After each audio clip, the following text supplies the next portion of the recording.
In today's video, we are going to make a review of the Harley Benton JA60LH SB Vintage Series. It's basically Harley Benton's version of a Jazzmaster.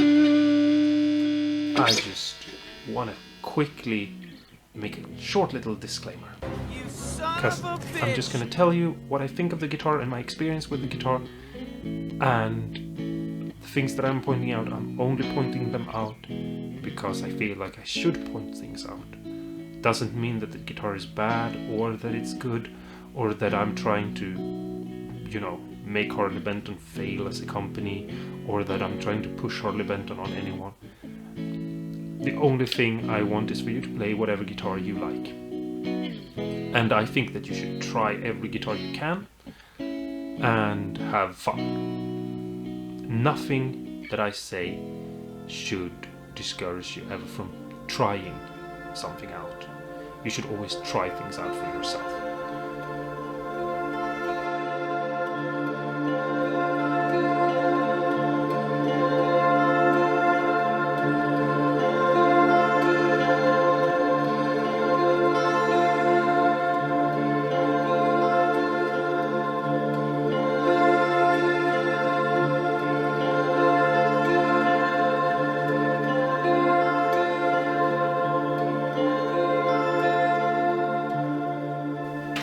Okay, so the first thing about this guitar is that it's very light. I mean, not very light, but it's light. It's supposed to be basswood, and I believe it is because it feels light like a basswood. It has a maple neck, and it looks dark and brown and nice. So I don't have any reason to believe it's not roasted, but it could also be dyed, obviously. It has a Laurel fretboard. It's not a very common wood in guitars, but it is showing up more and more. And I don't see any issues with it. I'm actually surprised about how much I enjoy this particular fretboard. It's a really nice looking piece of wood. It has a really nice deep color in it, which I doubt that I can really show you. And it has a very nice grain pattern to it. It looks straight and it looks good.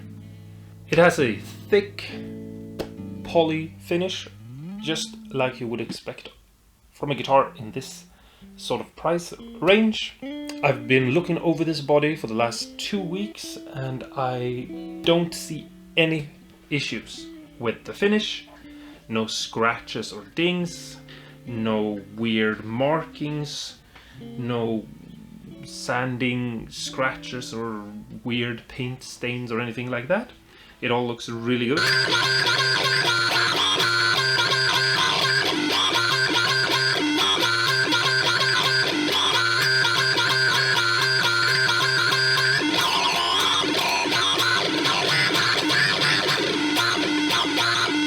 The next thing I want to talk about is the binding. It is straight and nice, but the roundover is very rough. I don't have any fret sprout, but I can feel the edge where they've rounded over the binding, and it's kind of rough. I would say that you need to sand that to make it extra comfortable. Something like 400 grit on a little piece of wood and just going up and down would solve that, and that's what I'm going to do. The frets are nice and polished. They're not as polished as I would have liked them to be, but I don't feel any scratches or anything like that. It could be more of a mirror finish feel, but That's for more expensive guitars, I think. It's not something that is that difficult to do. So if you really care about having really high gloss, super polished finished on your frets, I think that you can do that very easily. And I do have videos showing you how to do this. There are some minor imperfections on the neck, but overall it's a really nice neck. I have down here, where you maybe wouldn't feel the neck so much, a sort of weird feeling area, I suppose you could call it, somewhere, but it has some marks that looks sort of like a bandsole. I don't think it's a super big deal, but they're there. The inlays on the neck are almost straight. It's very little. You see it if you look really closely, but I doubt that you will be able to tell from me showing you here. But they are, most of them are slanted just a tiny little bit to one side. And in real life, when you look at it and you are like this close, like I am right now, then you can see. But you wouldn't see it if you weren't that close.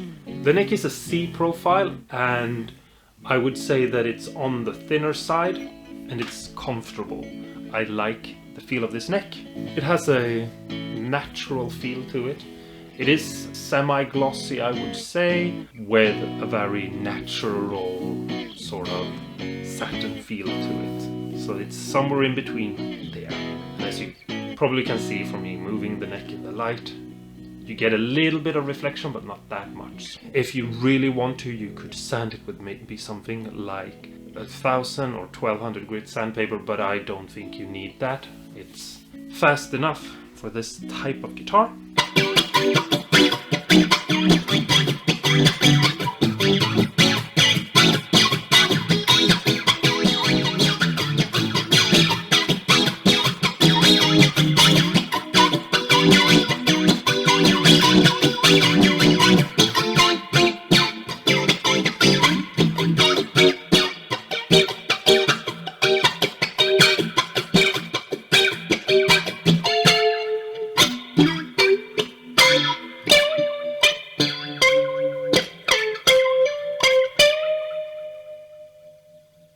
The next thing I want to talk about is the hardware.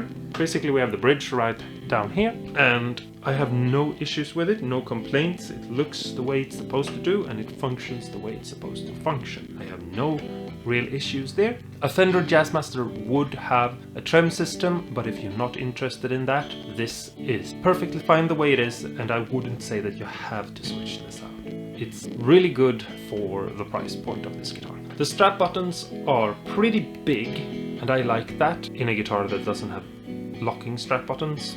The plate on the back is pretty standard. I would say that there's nothing special about that needs to be said, except this screw right here. It has been stripped out, which I don't know if you are able to see, but I'm gonna have to either replace that screw or file it down a little, because I kind of think that I'm gonna cut my fingers moving my hand around this area, and so that's one of those things that are really not that good. I think that whoever put that screw in there did it with a screwdriver that was not the correct size. The only thing that I don't like when it comes to the hardware, and that I feel is a immediate problem, the only thing that is really bad are these tuners that I have right here. As you can see, they are vintage styled, and the thing is, I'm not saying that your experience will be the same as mine, but these tuners are not holding the tuning for very long at all. I would say that if I tune the guitar, I have about 5 minutes of playing, and then I have to retune the guitar. It's not extremely detuned, but it's enough that I feel that I have to tune the guitar. And that's why you don't get any long clips of me playing guitar in this video, and it's also why they're sort of spread out, because I don't think you want to see me sit there and tune. Now, changing out the tuners is not a big thing, I feel like, but I know how to do it. And if you don't know how to switch out the tuners, maybe that's one of those things that you need to think about when it comes to this guitar. You have to add the price of good tuners to this guitar, so the price goes up. Right now, as of recording this video, this guitar is 169 euros. That's the price of the guitar, but if you have tuners like I do, you're gonna have to switch them out, and so you're gonna have to add more to it.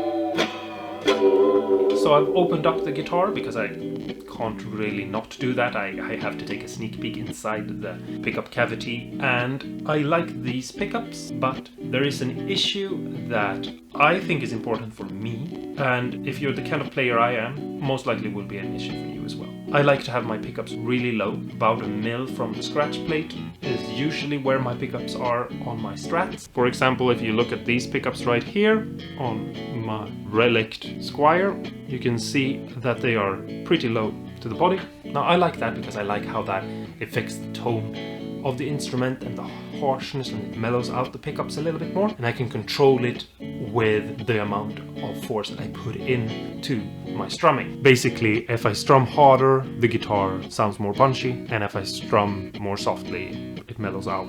And that's sort of where I want all my guitar pickups on all my guitars. A little bit different, obviously, depending on what kind of pickup and what brand it is. The thing is that when I opened this guitar up, I realized that I can't lower them more than this. And so if you look, they're not that far from the strings, or at least not to me. The routing in the body doesn't allow me to move them down any farther. Now what I'm gonna have to do is open it up and route away a little bit of the wood so I can lower it even more. I like the option, and this is one of the things that I feel every guitar should have that has a pickguard. You should be able to adjust the pickups to be flush with the pickguard if you want that. Obviously, you should be able to raise them so that they touch the strings as well. I don't recommend playing your guitar with the pickup so high that they are touching the strings. That's not a good idea. But the option should be there. And when I play this guitar, I enjoy the sound of it, but I feel like I need, for my own playing and for what I'm going, lower the pickups. The next thing I just quickly want to talk about is the switch right there and the tone and volume. The switch is working fine, there's absolutely no issues with it, but it is a lower quality, more affordable kind of switch. If you're used to more fancy things, you might want to switch it out because it doesn't have the same click as something a little bit nice. It obviously works, and it's perfectly fine for the kind of guitar it is and the sort of money they want for it. It's absolutely not something that I feel that I have to switch out, and I don't think I'm gonna do it until it breaks. The pots are the more inexpensive, smaller pots. They are 500k, and they are not really what I want in this guitar. I think that you're gonna have to, if you're more of a Jazzmaster kind of player, switch them out for 1k pots, and I would really recommend that you do it. It's not hard at all to do, and I have videos about wiring guitars that you can watch, but I think that you have to do it. This guitar doesn't really sound like a Jazzmaster, it sort of sounds like a Harley Benton. That's not necessarily a bad thing, but do be aware of that if you're going for a Jazzmaster sound and you want that Fender Jazzmaster sound, you're gonna have to switch out the pots for 1 meg pots. And if you don't want to do that, I would suggest maybe actually getting yourself a Fender, if that's the sound you're actually going for, but you decide for yourself, obviously.